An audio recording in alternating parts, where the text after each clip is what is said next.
ઉનાળામાં દૂધી ખાવી જ જોઈએ, કેમ કે આની અંદર પાણી પુષ્કળ પ્રમાણમાં રહેલું હોય છે. તો દૂધીમાંથી આપણે અનેક અવનવી વાનગીઓ બનાવતા જ હોઈએ છીએ, પણ આજે હું તમારી સાથે જે રેસીપી શેર કરવાની છું ને, એ લગભગ પહેલા તમે ક્યારેય નહીં બનાવી હોય. આજે આપણે દૂધીનો ઉપયોગ કરી અને હાંડવા, ઢોકળા અને મુઠિયા બધાનો ટેસ્ટ એકમાં જ આવે ને એવી એક સરસ મજાની રેસીપી બનાવવાના છીએ. તો ચલો રેસીપીની શરૂઆત કરી દઈએ. અહીં મેં 1 વાટકી જેટલા પાક્કા જાડા ચોખા લીધેલા છે. જૂના છે એટલે ચોખાનો દાણો આવો દેખાઈ રહ્યો છે. તમે અહીં કોઈ પણ ચોખાનો ઉપયોગ કરી શકો છો. હવે એક મિક્સર જારની અંદર આપણે આ ચોખા લઈ લઈએ. તેની સાથે અડધી વાટકી અડદની દાળ અને અડધી વાટકી ચણાની દાળ લઈ લઈશું. અડદની દાળને મેં કપડામાં પહેલાં પોળી કરીને બરાબર લૂછીને પછી લીધેલી છે. એટલે આપણે ચોખા અને દાળનું પ્રમાણ સરખું રાખવાનું છે. 1 વાટકી ચોખાની સામે 1 વાટકી દાળ લીધેલી છે, જેમાં અડધી વાટકી અડદની દાળ અને અડધી વાટકી ચણાની દાળ છે. તો આ બધાને મેં પીસી લીધેલું છે અને આનું ટેક્સચર આપણે ભાખરીનો જેવો લોટ હોય ને તેવું અધકચરું કરકરું હોવું જોઈએ. તો આને આપણે એક કન્ટેનરમાં ભરી લઈએ. આનો ઉપયોગ કરીને તમે હાંડવો પણ બનાવી શકો છો અને ઢોકળા પણ બનાવી શકો છો. અને આ 1 મહિના સુધી ખરાબ નહીં થાય અને ફ્રીજની અંદર તમે 4 મહિના સુધી આને સ્ટોર કરીને રાખી શકો છો. હવે એક ખાંડણીની અંદર 4 લીલા મરચાં લઈ લઈશું. તીખાશ તમને જોઈતી હોય તે પ્રમાણે વધારે ઓછી કરી શકો છો. સાથે 2 ઇંચ જેટલો આદુનો ટુકડો અને મારી પાસે અત્યારે લીલું લસણ સ્ટોર કરેલું પડ્યું છે એટલે મેં એ લીધેલું છે. લગભગ અડધી વાટકી જેટલું લીલું લસણ છે. પણ તમારી પાસે લીલું લસણ ન હોય તમે સાદું લસણ પણ નાખી શકો છો અને જો લસણ ન ખાતા હોય તો સ્કીપ પણ કરી શકો છો. તો અહીં મેં લસણ આદુ મરચાંને ખાંડી લીધેલા છે. હવે આપણે એક બાઉલ લઈ લઈશું. તેની અંદર ખમણેલી દૂધી લઈ લઈએ. તો 1 વાટકી જેટલી દૂધી મેં ખમણીને લઈ લીધી છે અને મેં એકદમ ઝીણી ખમણીથી આને ખમણી છે. બીવાળી ન હોય તેવી દૂધી લેવાની. તેની સાથે 1 વાટકી જેટલી મેથી લઈ લઈશું. મેથીને પણ મેં બરાબર ઝીણી સુધારી અને ધોઈને લઈ લીધી છે. તેની સાથે આપણે જે લસણ આદુ મરચાં ખાંડીને રાખ્યા હતા તે એડ કરી દઈશું. સાથે 1 વાટકી જેટલી ઝીણી સુધારેલી કોથમીર નાખી દઈએ. તમે ઈચ્છો તો હજી આની અંદર ઝીણી સુધારેલી પાલક પણ એડ કરી શકો છો. અને હવે આપણે જે પ્રીમિક્સ બનાવ્યું હતું ને તે 1 વાટકી જેટલું લઈ લઈશું. તમને એમ થતું હશે કે આવી રીતના જ આપણે મુઠિયા બનાવતા હોઈએ છીએ, પણ મુઠિયામાં આપણે અલગ અલગ લોટનો ઉપયોગ કરતા હોઈએ છીએ, જ્યારે આમાં આપણે દાળનો ઉપયોગ કર્યો છે એટલે આનો ટેસ્ટ થોડોક અલગ આવશે અને સરસ આવશે. હવે આની અંદર આપણે સ્વાદ પ્રમાણે મીઠું નાખી દઈએ અને બાકીના મસાલા કરી લઈશું. જેમાં અડધી ચમચી જેટલી હળદર, 1 ચમચી ધાણા જીરું, અડધીથી પોણી ચમચી જેટલું લાલ મરચું, કેમ કે આપણે લીલા મરચાં પણ એડ કર્યા છે.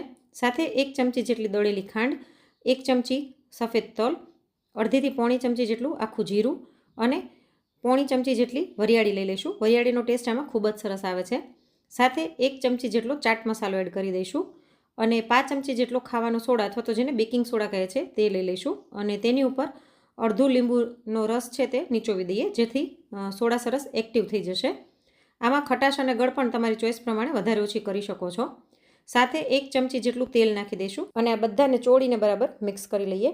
તો આમાં ઘણું બધું શાકભાજી છે અને 1 વાટકી જ આપણે પ્રીમિક્સ લીધું છે એટલે આની અંદર દાળ, ચોખા, શાકભાજી બધું જ આવી ગયું એટલે એકદમ સરસ ટેસ્ટી અને હેલ્ધી બને છે.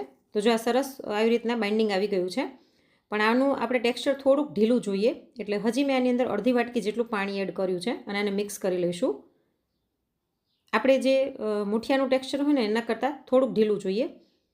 જો હજી આ મને ઘાટું લાગી રહ્યું છે તો હજી હું આની અંદર લગભગ અડધી વાટકી જેટલું પાણી વધારે એડ કરું છું, કેમ કે આને આપણે થાળીમાં પાથરવાનું છે એટલે ઢોકળાની કન્સિસ્ટન્સી હોય એનાથી થોડુંક ઘાટું અને મુઠિયાથી પાતળું એવું રાખવાનું છે. તો જો આપણું બેટર વ્યવસ્થિત તૈયાર થઈ ગયું છે, આ રીતની આની કન્સિસ્ટન્સી હોવી જોઈએ. ભજીયાનું જેવું હોય ને એ ટાઈપનું આપણે આનું ટેક્સચર રાખવાનું છે. હવે અહીં મેં ગ્રીસ કરેલી થાળી લઈ લીધી છે. તેની અંદર આ મિશ્રણને નાખી અને બરાબર ફેલાવી દઈશું. અત્યારે મેં જાડી એક જ થાળી લીધી પાથરી છે. તમે ઈચ્છો તો પાતળા પણ બનાવી શકો છો, તો 2 થાળી પથરાઈ જશે. ઉપરથી થોડાક સફેદ તલ નાખી દઈશું અને હવે આને આપણે સ્ટીમ કરવા મૂકી દઈએ. તો મેં ઢોકળિયામાં પહેલાંથી પાણી ગરમ થવા માટે રાખી દીધું છે. તેની અંદર આ થાળી મૂકી અને ઢાંકીને 15થી 20 મિનિટ માટે ફૂલ ફ્લેમ પર આપણે આને થવા દઈએ. તો જો 15થી 20 મિનિટ જેવું થઈ ગયું છે. આપણે ખોલીને ચેક કરી લઈએ.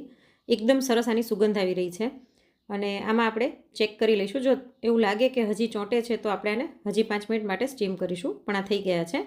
તો આને આપણે નીચે લઈ લઈએ. થાળીને નીચે લીધા પછી આપણે આને કટ કરી લઈશું. તમે આમનામ જ આને ખાઈ શકો છો, પણ આપણે આના આજે અલગ રીતના વઘાર કરીશું. જનરલી આપણે જે મૂઠિયા વઘારતા હોઈએ ને એના કરતાં થોડુંક અલગ રીતે આપણે આને વઘારીશું. તો એકદમ સરસ સોફ્ટ અને ટેસ્ટી આપણા મૂઠિયા કે ઢોકળા જે પણ કહો એ બની ગયું છે. અને જો અંદરથી એકદમ સરસ જાળીદાર અને પોચા બન્યા છે. તો એમનેમ પણ આ ખાવામાં એટલા જ સરસ ટેસ્ટી લાગે છે. પણ આપણે આનો વઘાર કરીશું. તો વઘાર માટે થઈને એક પેન લઈ લઈએ. તેની અંદર આપણે 2 ચમચી જેટલું તેલ લઈ લઈશું. આમાં આવી રીતના જે પોળું વાસણ હોય ને એ લેવાનું છે, કેમ કે આપણે આને બંને બાજુથી સરસ ક્રિસ્પી કરવું છે. તમે ઈચ્છો તો આને શેલો ફ્રાય અથવા તો ડીપ ફ્રાય પણ કરી શકો છો, જો વઘાર ન કરવો હોય તો. હવે આની અંદર આપણે અડધી ચમચી જેટલી રાઈ અને અડધી ચમચી જેટલું જીરું નાખી દઈશું. રાઈ અને જીરું બંને સરસ કકડી જાય એટલે આની અંદર સફેદ તલ થોડાક નાખી દઈએ, લગભગ અડધી ચમચી જેટલા. સાથે 8થી 10 લીમડાના પાન નાખી દઈશું અને અડધીથી પોણી ચમચી પાઉંભાજીનો મસાલો નાખી દઈશું. ગેસની ફ્લેમ એકદમ સ્લો રાખવાની છે એટલે મસાલો બળી ન જાય. અને આને બરાબર મિક્સ કરીને ફેલાવી દઈશું. અને હવે આપણે જે ટુકડા કર્યા હતા ને ત્યાંની અંદર મૂકી દઈએ અને આને આપણે ફૂલ ફ્લેમ પર જ એકદમ ક્રિસ્પી થાય ને ત્યાં સુધી થવા દઈશું. પાઉંભાજીના મસાલાના કારણે આનો ટેસ્ટ ખૂબ જ સરસ આવે છે. તો થોડીક જ વારમાં એક સાઈડથી સરસ ક્રિસ્પી થઈ ગયા છે. તો આપણે આને પલટાવી અને બીજી સાઈડથી પણ સરસ ક્રિસ્પી થવા દઈશું. તમારે આવી રીતના જો ક્રિસ્પી ન કરવા હોય ને તો ડાયરેક્ટ તમે શેલો ફ્રાય કે ડીપ ફ્રાય પણ કરી શકો છો. તો જો બંને બાજુથી એકદમ સરસ ક્રિસ્પી થઈ ગયા છે આ.